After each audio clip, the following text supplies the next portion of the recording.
Hello, dear Brian. Hello, dear Haley. I love seeing you. It's not even always once a week, but I look forward to the times in which we get to see that smile And I and feel those like eyes. it's been a while. Yeah, yeah. Um, Haley, I have a topic I wanted to throw out, see what you think. Yesterday morning, I was very conscious of gratitude for what I felt was my perfect life. I, um, I have the perfect husband. I couldn't want for anybody more than Ray. I have I have the perfect dog. And when I say perfect, I'm obviously looking through my eyes Mhm. at what is perfection. I have the perfect home for us. It's exactly where we should be, and the perfect car. I this old 1994 Mercedes convertible red that I just so identify with it because we bought it with the money my father gave me upon his death. So I'm on my way to the dentist yesterday, and I pull down a street and I have to stop because somebody's making a big, 3-point turn in front of me to go in the other direction. And the person behind me comes in and smashes my fender. And I thought, oh, darn it, you know, darn it. We've babied this car for 30 years. We've taken so good care of it. And so I got out of the car and apparently did all the wrong things. I did not call the police. Everyone says, "Oh, you call the police?" I said, "For a fender bender, isn't that a waste of their time?" Oh, but if there's insurance involved, there has to be a ticket, Oh my issue. goodness. Yep, yep. So I did take a picture of the person's um, insurance card, which helped. But I was on my way to the dentist and I didn't want to be late, so I didn't, stay and think through, take his picture, take a picture of his car, take a picture. Anyway, so it took me a long while to get my arms around it, that the car was wounded. It's almost like somebody you love is hurt. Yeah. And um, and then I reflected back on my morning uh, meditation on that everything was perfect, and now it wasn't. Now it wasn't perfect, because my car's imperfect, right? It's got to have work done to make it perfect again. And one, and then I want you to get on this. One, I think it's really good if we give gratitude, full-hearted, open gratitude for every single thing we have. And everything we have is perfect just as it is. But we also have to be careful about creating a fantasy world in which we're going to somehow be protected from change. And I said to myself that morning, Brian, be careful. Change happens. So one of these things is going to change. And if you don't allow it to change, then you're going to be miserable. What do you think about that? I love this topic. I have a very interesting perspective on perfection. Mhm. I think gratitude is perfection. It's one and the same thing because when you're in a place of gratitude, you are noticing the perfection of the universe Mhm. in every way that it presents. And it is purposely your perspective because that's what counts here. You have a perspective, Mhm. I have a perspective, and we kind of need to focus on what is my perspective and is that the most fulfilling and open perspective I can push myself into, which would be perfection. I believe that we exist in a perfect universe. Everything around us is so perfect that it comes down to precise mathematical numbers. Mhm.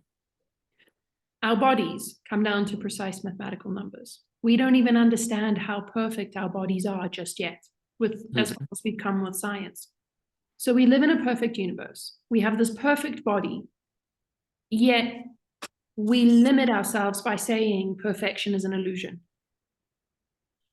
It's too good to be true. Mhm. I think that part of our journey here is to seek perfection, is to be in the same perfection that the universe is, that our bodies are. Mhm.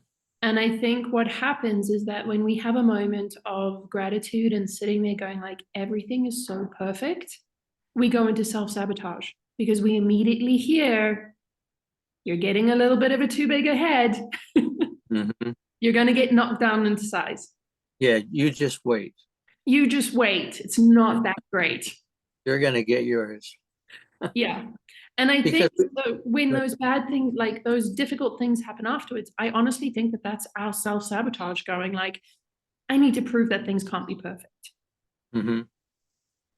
And we never know how perfect that situation is. A fender bender could have saved you from 100 different other things. So it could be the perfect fender bender. Yeah. Yeah.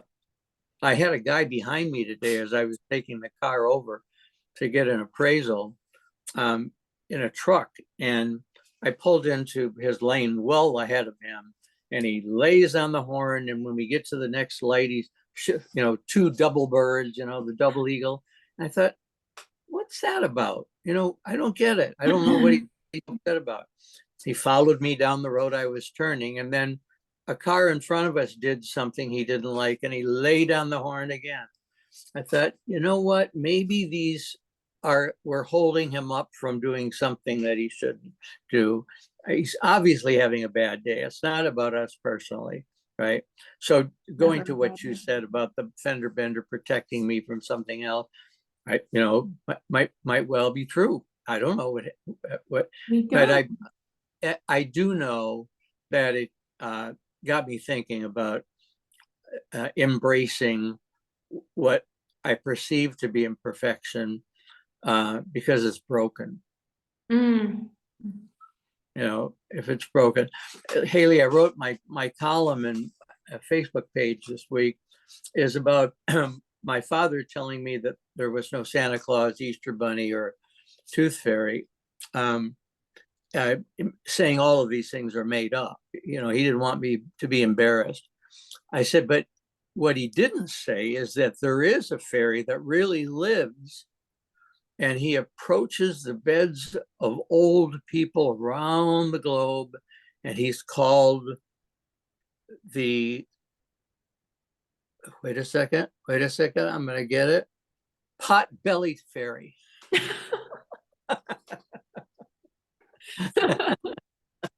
He's the pot-bellied fairy. You wake up. I said to Ray one time, we were both in the bathroom, and I said, wait a second, when did that happen? I said, I didn't have that tummy yesterday. He was discreetly quiet. But I got a lot of hits on it from different sites because I think a lot of men, particularly men, but women too, have to deal with this whole issue of body perfection. And what is perfection in a body? I read a wonderful, this week has been interesting because I've been seeing sort of these things that really annoy me and then seeing the truth right next to it. And one of the things that I saw today was Bob Marley saying that fake people are loved, whereas people that are authentic are pulled down. People try to tear them down. And I think this idea of perfection goes with fakeness. If you're perfect, if you have a perfect life, if you have a perfect body, it's fake. And even though people adore it, they're still looking for some way to pull it down. They have to. And I think, change is imperfect. Change is consistent, and within that consistency of change is inconsistency. It's the duality, the paradox of change. It's perfectly imperfect. And I think our bodies, when we go to the sort of biological, physical aspect of our bodies, they're perfect. It's how our emotions come into it that create change at different rates and different perspectives. And I think when we look at the different body types that we have today, they reflect generations of life and generations of decisions and how those decisions are held in the body in terms of emotions. Yeah, the Wu Wei and the Tao, but particularly the Wu Wei says, don't interfere. It's perfect the way it is. It's Don't perfect the way it just is. fulfill your function and leave everybody else alone. And it really is, it's none of your business. Everybody Mhm. else's stuff is none of your business. Focus on what's your business. What is your Mhm. job? So, for my body, the parts that I dislike, when I look at the different emotions that are held there, it comes back to perfection again, where it's like, holy moly, like I have generations, thousands of people, their decisions and their emotions in my butt and my hips. Yep. Let me first be grateful for that.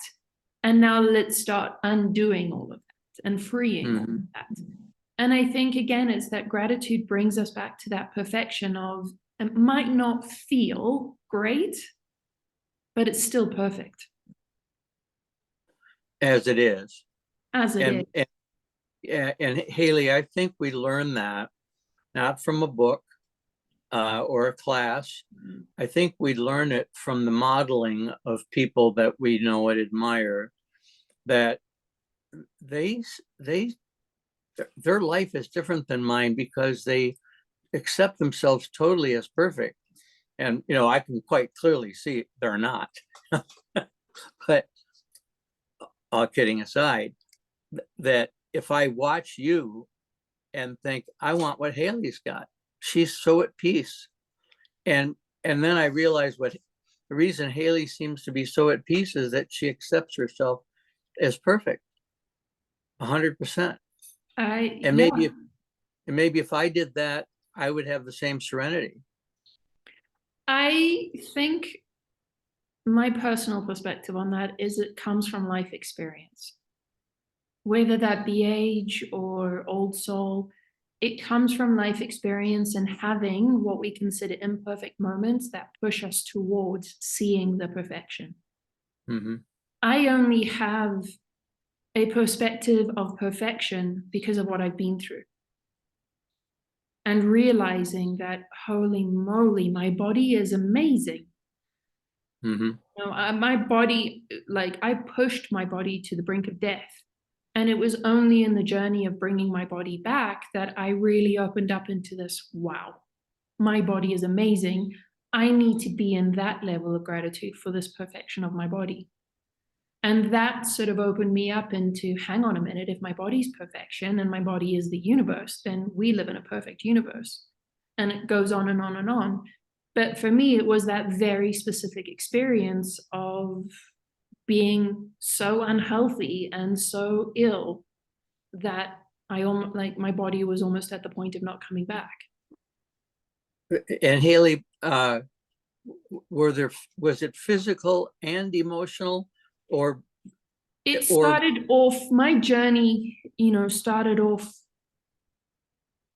physical. And once I got the physical back to some kind of tropism, then I had to fix the emotional. So I spent a year and a half fixing my body, and then another year and a half fixing the mind and the emotions. Mhm. And all the while still working on the spiritual. Somebody who visited the house and saw that I was in pain from sciatica sent me an article by a doctor who said that our pain, our sciatic pain particularly, is worsened by whatever dramas we're carrying around. Mm-hmm. And that made perfect sense to me. I can't get rid of the sciatica. It's a nerve, it's going to do what it's going to do.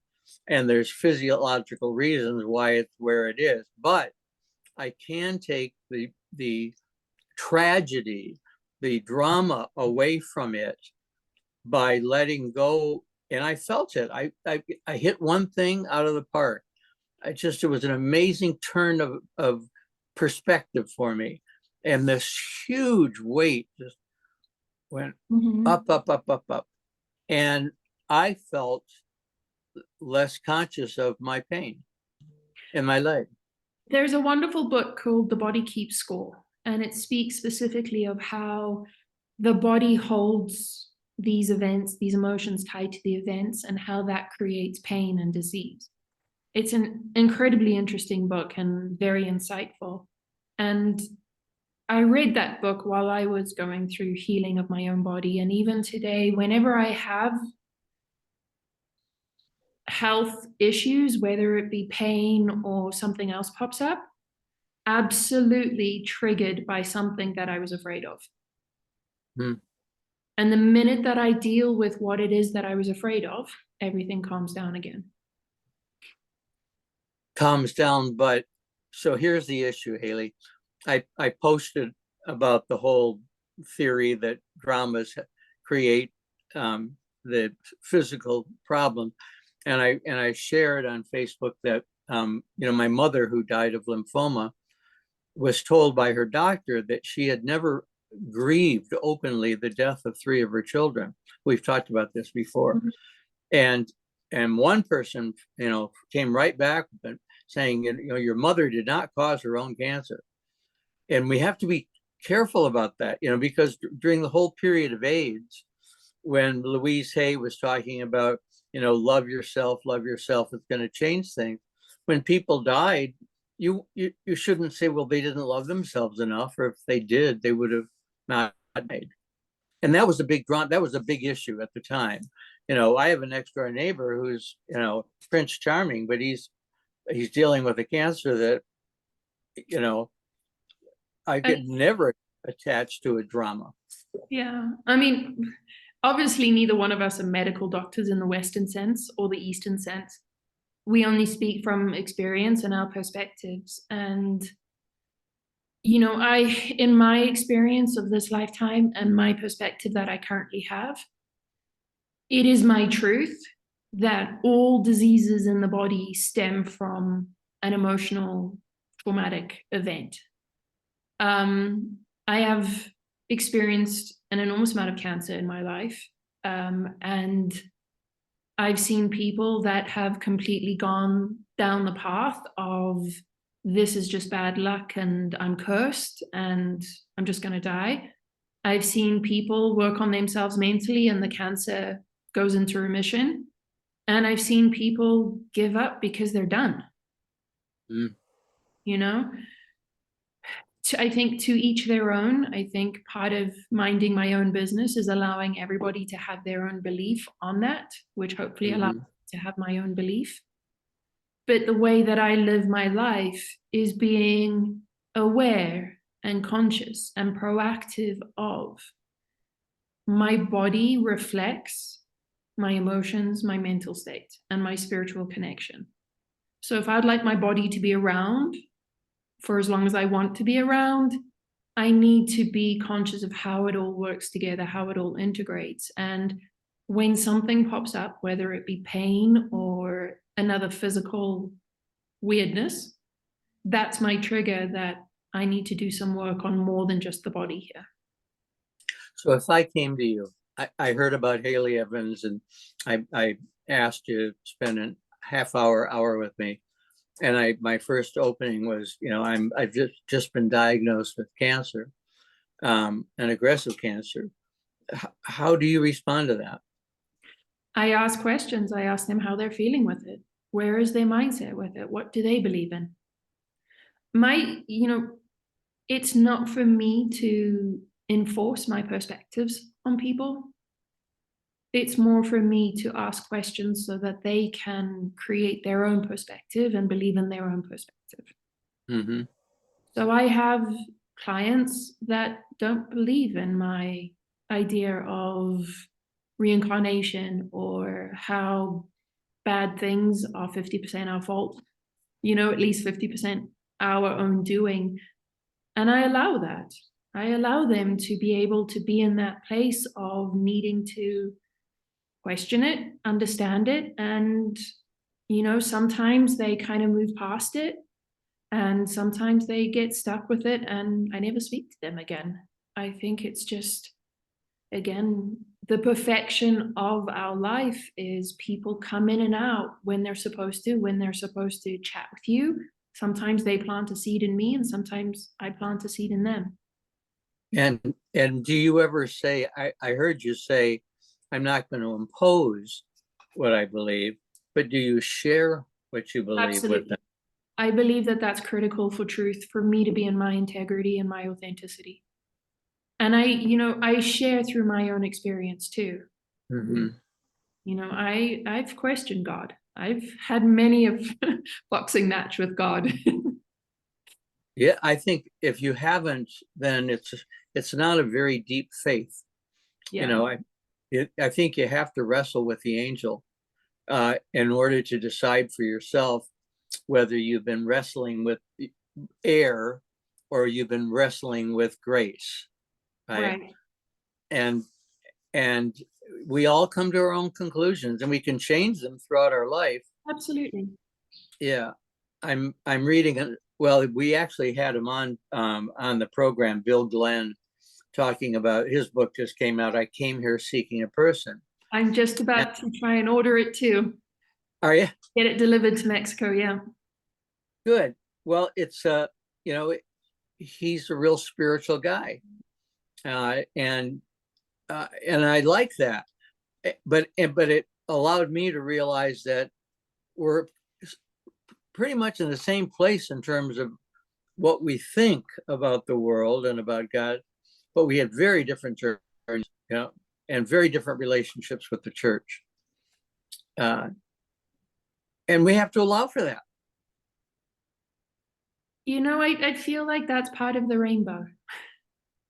Well, I love the expression rainbow community. You I know, I think, that there's fundamental truths about this mm-hmm, universe. And some of those truths are now that have been proven and are now called the laws of physics. mm-hmm, And I think, we ultimately on the hero's journey, the spiritual journey, we come to understand those truths and we accept them as our truth because it resonates very deeply and it's a heart truth. mm-hmm. But how we experience that in our perspective, in our swim lane, that's the rainbow. I think, if you put all of us humans together and all of our individual swim lanes, it will look like a rainbow. It's still going Mm-hmm. to be a rainbow because that's a fundamental truth. But And we bring our own color. we bring our own color to it. And when we all come together, it looks like a rainbow. Uh-huh. And some people listening to this would say, "You guys are crazy. I'm changing the." That means we're doing good. This is nuts.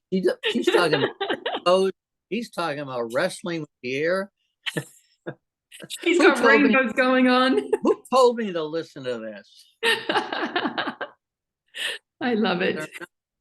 Well, I love life experience. I affirm it. And one of the things that I love, Hayley, is that you at your age are as aware of it as a senior person can become, doesn't necessarily become, but can become aware that, boy, every life experience I've had has taught me something. Uh, my life has been great, even though I was in prison or, a child committed suicide or whatever. My life was great, right? There was nothing that could stop the story from being a success. Do you agree with that? I absolutely agree with that. And I think every life experience leads to something better. Life is always better afterwards than before. And, there's people that have done these sort of studies and researched sort of people on their deathbed and sort of what they think about and their regrets and their hopes. None of them have ever said my life sucked. No. They've always been at that point with such gratitude for the life experience. Some are afraid of what's next. I think they're afraid of what's next, but they never say, my God, this was a hellhole. Really. I hope I do get to come back because Yeah, that was, like I'm not coming back. yeah, my brother had a much better time than I did. Yeah. So I think, we have to take things into perspective. And it is incredibly hard to try and have that open mind when you're in the thick of horrible things. It You is. can't go to somebody that is grieving, within 5 days or 3 months of grieving and be like, listen, this might have been the best thing that's ever happened to you. Right. Yeah, You can't right. say that. No, What you even can you, do is, be there for when they do kind of open up again, to listen and impart your perspective and just leave it at mhm. That just happened for me. A friend whose partner died a little over a year ago, and we continue to struggle. We struggle. I Mhm. said, gosh, I admire you. If Ray dies before me, I'm going to hibernate. I'm going to Be a close the ship, hermit. leave me alone. I don't want to interact with anybody. One, I'm afraid of how to do it because I have to find Hayley's Zoom thing. Don't worry, I'll call you. Good, good. Yeah, it takes a while, a long while for people to get to the point.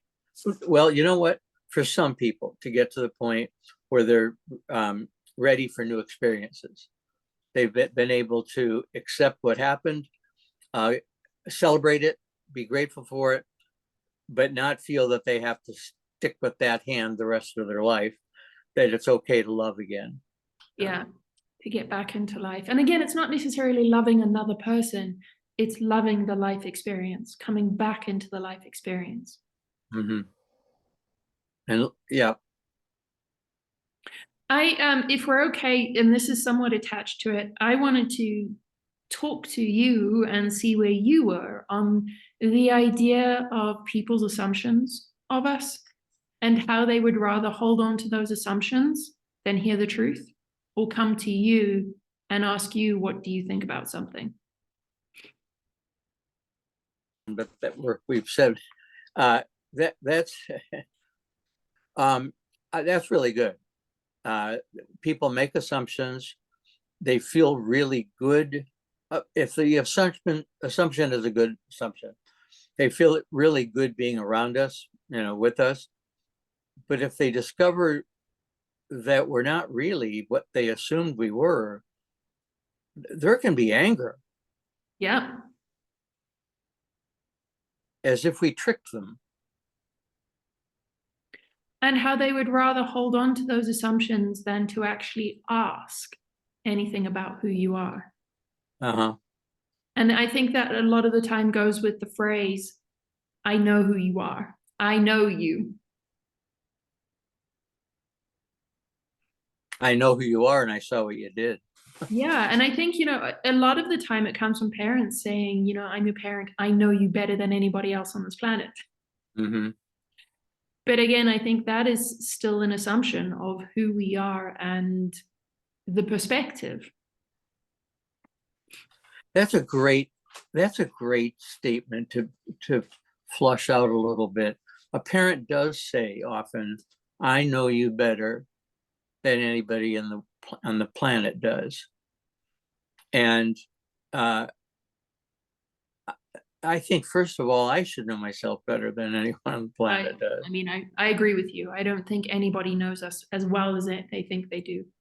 Yeah, and then the parent though is replaced by our peers, right?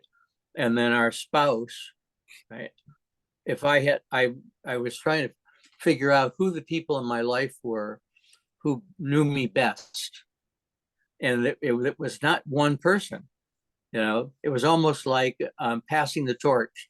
Okay, you got him now.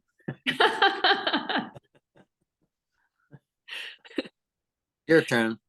And But I think we have to look at, do we show up differently for other people? So when I'm like this person knows me the best.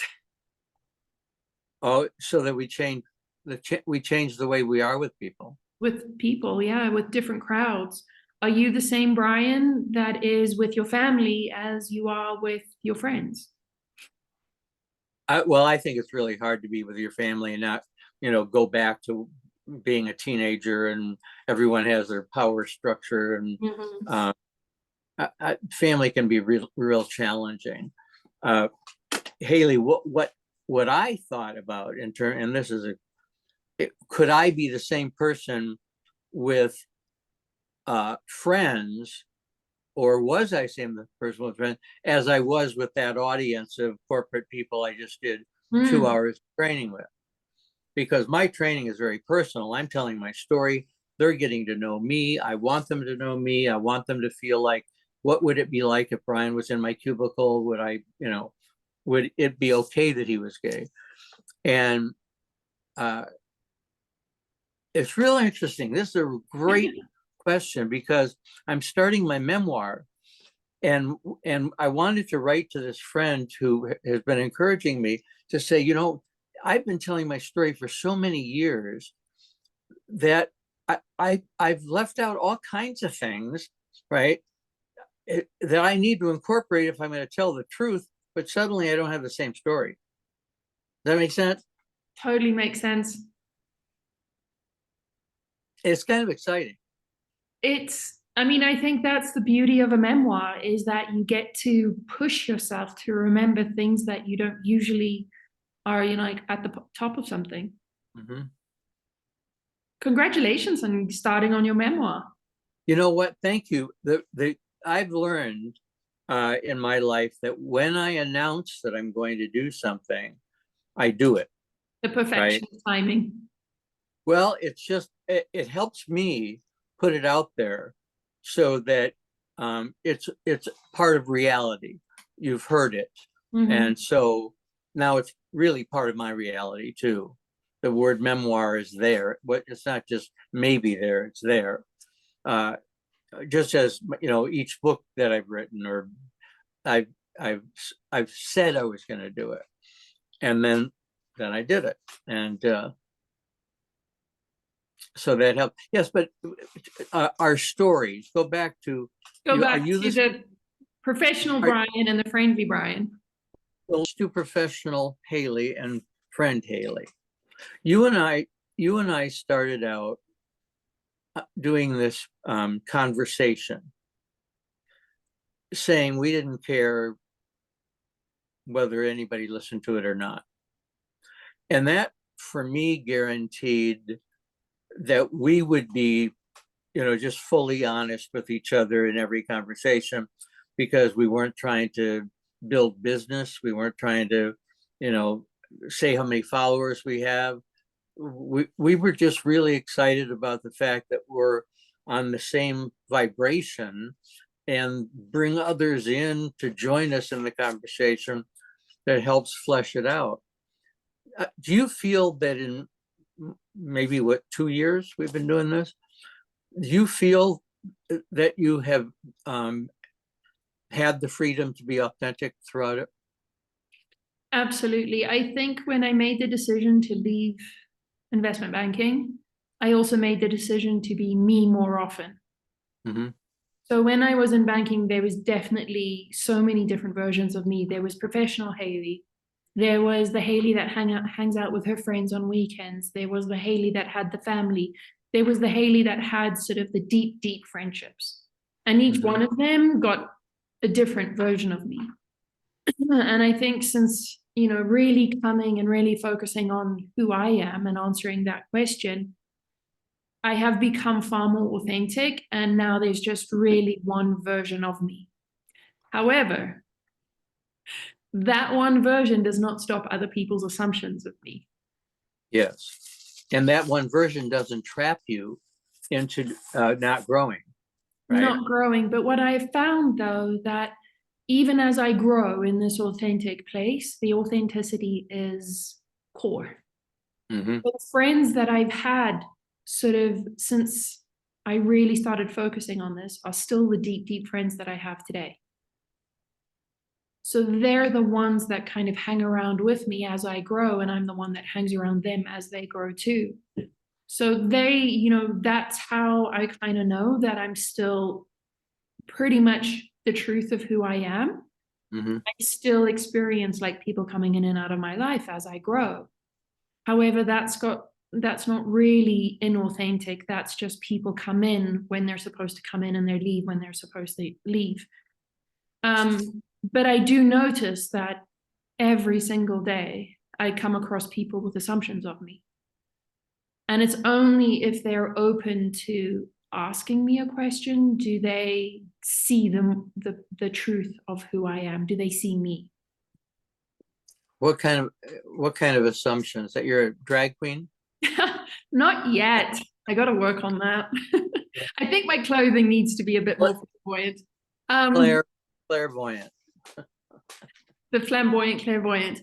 Oh, that would be a Ooh, I really like good that. show. We're going to work on that one. That, you know, a lot of the time people see me and they think that I'm stuck up, that I'm a snob, that I'm high maintenance because I'm on my own a lot of the time. I'm in my, you know, I'm smiling and I'm not sort of the person to jump into other people's circles. You know, I do my thing and then I go do my next thing. So, you know, a lot of people think that I'm stuck up or I'm a snob or I'm too high and mighty. Part of that, if I can, is your accent, because everyone thinks British people are hoity-toity or looking down their nose Yet because they every talk like, American I've ever met has been so in yeah, love with my accent that they don't even hear what I'm saying. They're just listening to the accent. yeah, there used to be a woman who had a Scottish accent when I was growing up and working at General Motors. And I said, would you say something? Just say something. Yep, that's America. Yeah, because I just think it's so cute. So the self-confidence, I think, Hayley, also It's that intimidating. you're not afraid to change your mind, but where you are right now, you fully embrace. Mhm. Right? And I'm okay with it. Yeah, You know, I'm okay being at the gym and working out just with me and not being part of the clique. you froze again with me. You're okay with what? I'm okay being at the gym and doing the exercise by myself Yeah, and working out on my own versus jumping in and being a part of the social clique. yeah. Are And you okay with somebody leaving you because they think you've changed? yeah, Because you said people come into our life and people leave our life, and we're not conscious at the moment. We can reflect on that, but when they leave our life, we're not. I don't. I'm not conscious at the moment that that was a good thing. I have to.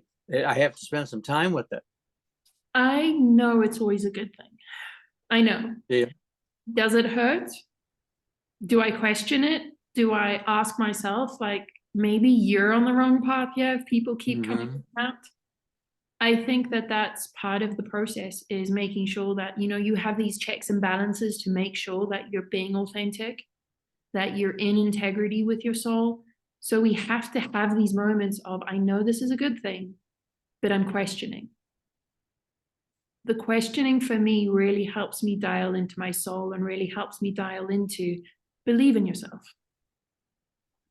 So can I ask a personal question? Is you do move around a lot, and I think it's cool, but tell me from your perspective why you do it. So if anyone's listening, they can. When I left banking, the number one sort of intention was to live and work from wherever I wanted as long as there was electricity and Wi-Fi. That was the statement. I love experiencing and seeing, just experiencing on all levels, this planet. I love the people, I love the land, I love everything I can see about it. I'm sort of probably like one of the earlier digital nomads. The difference is that I tend to spend about a year and a half in each place, just because I want to experience it. I want to experience Fully. the local place. Yeah. Um, I do realize, and it was actually in talking with our friend Bill Glenn, that there is a part of me having to grow and also align better with my soul and making sure that I'm not running versus experiencing. So whenever I leave a place or go to a new place, it's never because I'm running, and it's always because it's very specifically a divine intervention. Usually 2 weeks before I leave, maybe a month if I'm lucky, I will get the place. And it'll be, this is where we're going, go check it out, like see if there's accommodation and move in 2 to 3 weeks. That's how it's been every single time. I do want to run sometimes. You know, there are moments where I'm like, I'm done with this place. I got to move. And I know that Uh-huh. and I know that it's a point for me to stay because the next place doesn't come to me. Right. You don't want to run from a bad experience because, I mean, you know, Pima Children talks about run to the places that scare you Yeah. because that's where the life lessons are. So you don't want to feel just among yourself. I don't care what anyone else thinks, but uh, just feel that, you know, that you did not run, you know, be able to say to yourself, I did not run, you know, I dealt with it. Yeah. And I think it's part of my nature, my personality, given sort of the experience I've had of this lifetime, that I'm always conscious of exits. I always have my Mhm. shoes next to the door. Yeah. So if I need to run, I can run. I think that's smart, you know, and I think it's okay to close doors, you know, to stay And burn put. bridges. Yeah, I think it's okay Yeah, because that's where you can rebuild the bridge if necessary, you but can. you need to take care of yourself. You need to love yourself enough to not let others pull pieces of you apart so that you go to bed exhausted and not even knowing, you know, who in the hell am I? You know, And I think it, to that too, I think it's important for us to also realize when we're in that running energy to stop and stay. Because there is something that is holding us there. And it is usually knocking us on the forehead, but we're too caught up in expectations of what we think it should be to actually see what it is. So, like I said, I know when I feel like I need to get the running shoes on and I'm ready to leave. And I mhm. know that that's a no, girl, you got some growth coming. Okay, but the shoes are still there. Oh, the shoes are always still there. Yeah. The door is always like, I joke with my friends that every day I'm pretty much surprised CIA hasn't called me yet, which I think I'm probably grateful for because I'm Yeah. aware of my surroundings. Like if I go to a restaurant, I know how many people in the restaurant, I know where the exits are, I know where the bathrooms are. I know Oh, who's wow. shifty, who looks okay, who's on a first date, who's trying to like resolve problems. Because my entire sort of public me is this is great. I need to know how to get out if I need to get out. And I love being an observer. So you don't read a book while you're having your meal. You look So around and you look around the room and yeah, dance with other people's angels. I'm not that person that can read a book and eat or listen to Mhm. music and eat. Or watch something. I'm very much, I might have the headphones in so people don't think I'm crazy or like Mhm. psychotic, but I'm very Uh-huh. conscious of every single person, every single movement in the restaurant or in that place. And Hayley, you a while ago you started retreats. Are you still doing them? I'm not doing them. They were good for Merida, but now in San Chris, which is actually really hard to get to, they're kind of Oh, on hold for now. But there's yeah. still a lot of interest, so we're kind of trying to see how we can bring them back again. Did you enjoy doing them? I did enjoy doing them. I really love my work. I really love my work. So with all the different sort of tentacles that it appears in, I Uh-huh. really love it. Yeah. I love my work too. I mean, I miss it, you know. I finished with a client last night and I just sat still and I was just like, this is just like, do other people love their work as much as I do? Yeah. I don't, I wouldn't think most do, you know. It's, I'm so blessed. It's just, and we go back as we started this conversation with the perfection of the universe, the perfection of the moment, and the sacredness of perfection. And I think those are moments where we like open up and we just shine and radiate perfection. Being able to sit there and be like, holy moly, I just sat with somebody and we had the best hour. And that person's feeling the same thing. Yeah. I think, that's one of the wonderful things about my work is that the beginning of the call is a bit rocky, but by the end of the call, they always feel so much better. Uh-huh. And it's, and again, a lot of my work isn't stuff that people want to talk about. And most people, when I tell them what I do, their face is like, oh my God, I can't believe you do that. That must be so hard on you. And I'm like, no, I love it. Hayley, describe for me what you tell them, would you? What I tell The people work, who ask me what I do. yes, please. I primarily introduce myself as an alternative to therapy.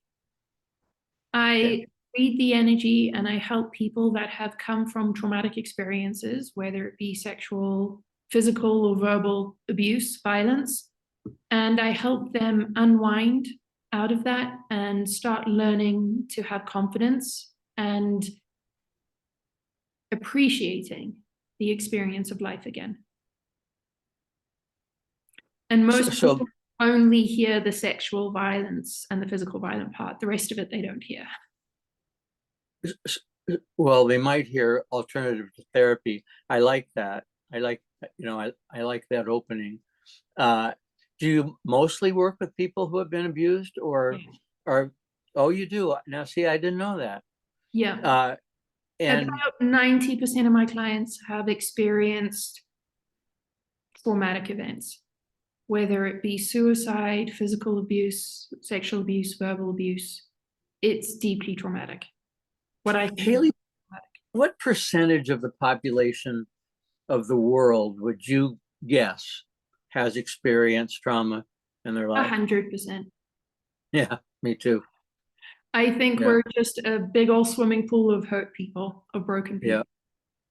And I yeah, think there's maybe 5% of the world, maybe 10, like closer to 5, yeah. that have realized that they don't have to live that way. It's not a death sentence. It's not a prison sentence. Mm-hmm. But I think where we are collectively, we're still very much in the cycle of violence and Uh, breaking each other. the 12-step programs are great too in helping people who have experienced traumatic events in their life to frame them in a way that makes it all tolerable and perhaps accepted as it is what it is, and to move on. I think it's, there's an enormous amount of help available to anybody that is looking for help. Mm-hmm. It takes a certain amount of having enough to be able to go and actually seek the help and accept the help. You have to reach a point of I've had enough. Mm-hmm. Even then, once you're getting help, it's incredibly difficult to hold on to that help and to keep the consistency and keep the persistence when we live in a society that doesn't consider that respectful or honorable. And just yesterday, I posted a thing on Instagram, and it shocks me every single time, regardless of how many times I encounter it, which is mostly daily, that those who harm receive sympathy and those who are harmed receive shame. No kidding. And I think, it's not to say that coming out of trauma is impossible. It's absolutely possible. It's not easy. It's still not easy. Mm-hmm. We still live in a society that will sympathize with those who do harm and shame those that have been harmed. Why? Because I think we're a bunch of broken people, and nobody really wants to look at themselves or look at how they're broken or how they're participating in brokenness. So they would rather just smokescreen it. And I think a lot of the time we're in this mindset, as we started the conversation, that life is not easy, life is not good. So if something happens to you, you must have done something to deserve that. Um, So if somebody or sexually abused, or you're so or Hayley, you're so broken, I don't know what to do with you. Yeah. You know, I got to step back because, I just don't know what to do. And that's okay. I think, a lot of the time that's absolutely necessary. If you Mhm. don't have the skills, if you don't have the know-how to handle with broken people, we're not asking anybody to be the hero. Mm-mm. The best thing you can I do would is say, step away from it. and if you can stay, the best thing you can do is listen. Listen You know, and yeah, it's let people talk. let people talk and believe them. Mhm. Nobody makes up nonsense. Nobody wants to make up stories of trauma.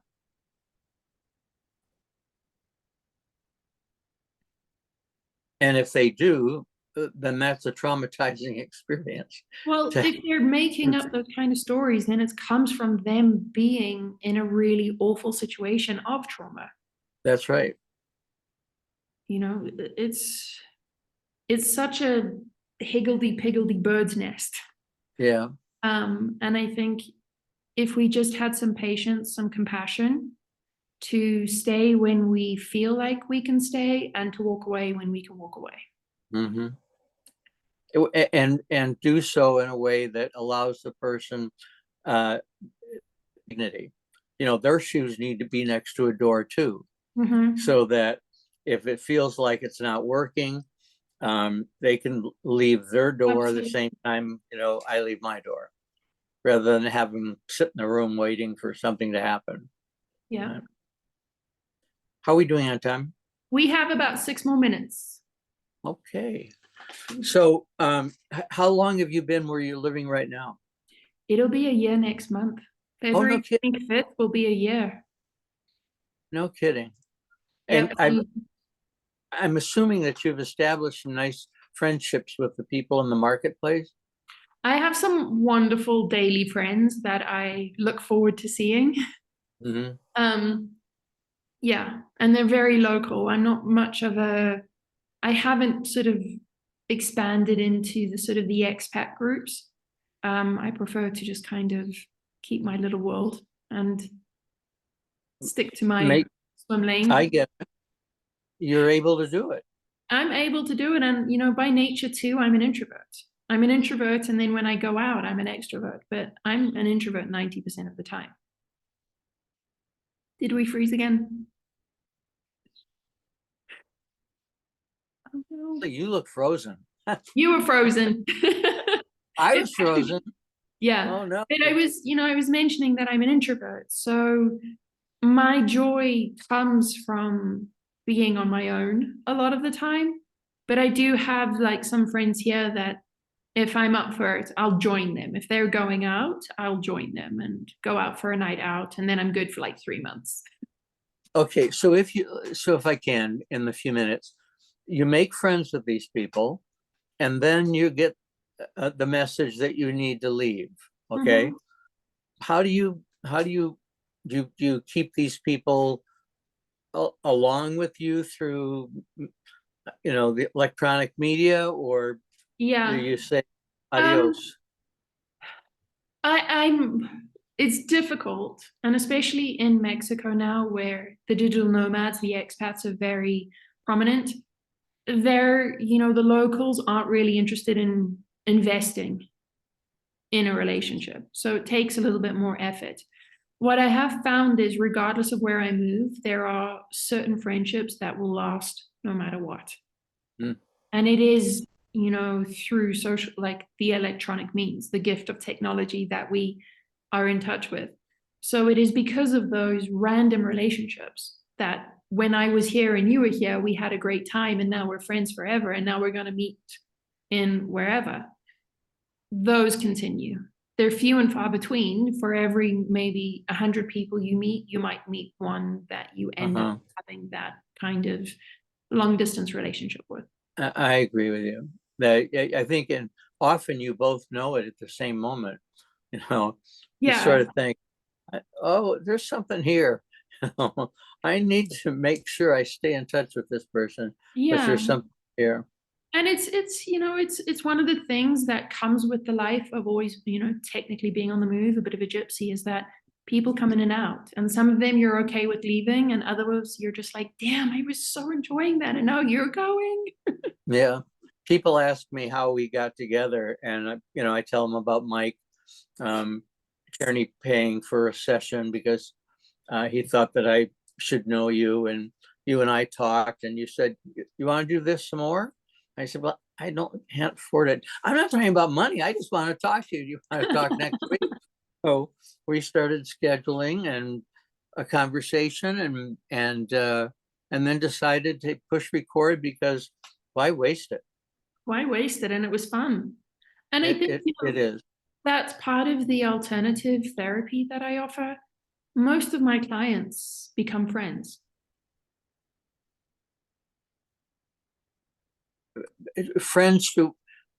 Friends after they leave you. No, while they're clients, they become friends. There's a clear sort of delineation between we're on a work call and we're working, but they become people that I'm invested in.